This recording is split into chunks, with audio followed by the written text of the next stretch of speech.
First విషయం వస్తే ఇమాన్యుయల్ అమ్మో ఎంత కన్నింగ్ అంటే అంత కన్నింగ్. నాగార్జున గారిలో ఎందుకు అంటే ఆల్రెడీ ఒకటి అంటే కన్నింగ్ అని ఆల్రెడీ నాగార్జున గారే చెప్తున్నారు, నువ్వే నామినేట్ చేయొచ్చు కదా. అక్కడ టాపిక్ వచ్చింది, నువ్వు నామినేట్ చేయకుండా ఎందుకు కళ్యాణ్కి ఇచ్చావు అని అడిగినప్పుడు, లేదు సార్ తన దగ్గర ఒక పాయింట్ ఉంది, నేను చెప్పడం వేరు, వేరే వాళ్ళని రమ్య నామినేట్ చేయడం వేరు, తనూజ ఫ్రెండ్ కళ్యాణ్ నామినేట్ చేయడం వేరు.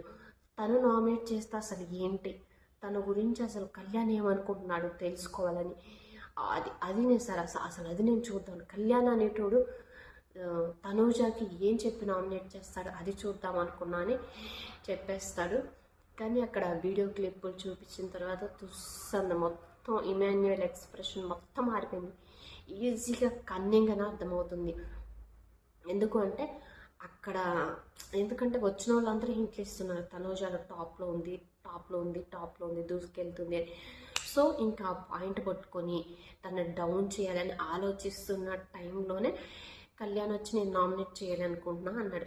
బయట వాళ్ళు వచ్చి వైల్డ్ కార్డ్స్ కానీ నువ్వు ఎందుకు క్లోజ్గా ఉంటున్నావు, మీరు బాండింగ్స్ పెంచుకుంటున్నారు అని అనడం వల్లనో, లేకపోతే తను ఎక్కువగా కొత్త వాళ్ళు వస్తే మాధురి గారితో వాళ్ళతో ఉంటుంది అనుకోవడం వల్ల. సో ఇవన్నీ మరి కళ్యాణ్ మైండ్లో ఏముందో తెలీదు, ఒక పాయింట్ మీద నామినేట్ చేస్తున్నానని చేద్దాం అనుకున్నాడు.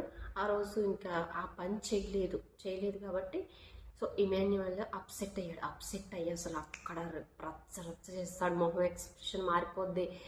ఎందుకురా నువ్వు చచ్చిపోయిన మొక్కను నీళ్ళు పోసి పెంచుతున్నావు అని ఒక డైలాగ్ కూడా ఆడతాడు. ఆ వీడియో చూపించిన తర్వాత ఇమాన్యుయల్కి అయితే మొహం మాడిపోయిందని చెప్పాలి. అసలు నిజంగానే కన్నింగ్ అనిపిస్తుంది, అర్థమైపోతుంది. తనే నామినేట్ చేస్తే ఈజీగా బాగుండేది. నాకు ఈ పాయింట్ ఉంది, తనుజ నీలో ఈ చేంజ్ వచ్చింది, నేను నామినేట్ చేస్తున్నా అంటే మంచిగా ఉండేది. అది గేమ్ వైజ్గా తను అర్థం చేసుకునేదే, వీళ్ళు అర్థం చేసుకున్న తర్వాత ఆ పాయింట్ మాట్లాడుకునేవాళ్ళు. అదే కాకుండా కళ్యాణ్ని ఏదో వాడుకొని తను నామినేట్ చేసే స్థానంలోనే తనకిచ్చేసి అసలు ఇప్పుడు నామినేట్ చేయరా చూద్దామని, తర్వాత తను నామినేట్ చేయకపోయేసరికి అప్సెట్ అయ్యి ఇదంతా రచ్చ నడిచింది. నేను నాగార్జున గారు ఆ వీడియో చూపించాను, తన బల్బ్ అయితే మాడిపోయిందని చెప్పాలి. సో అంత కన్నింగ్ అవసరం లేదనిపించింది.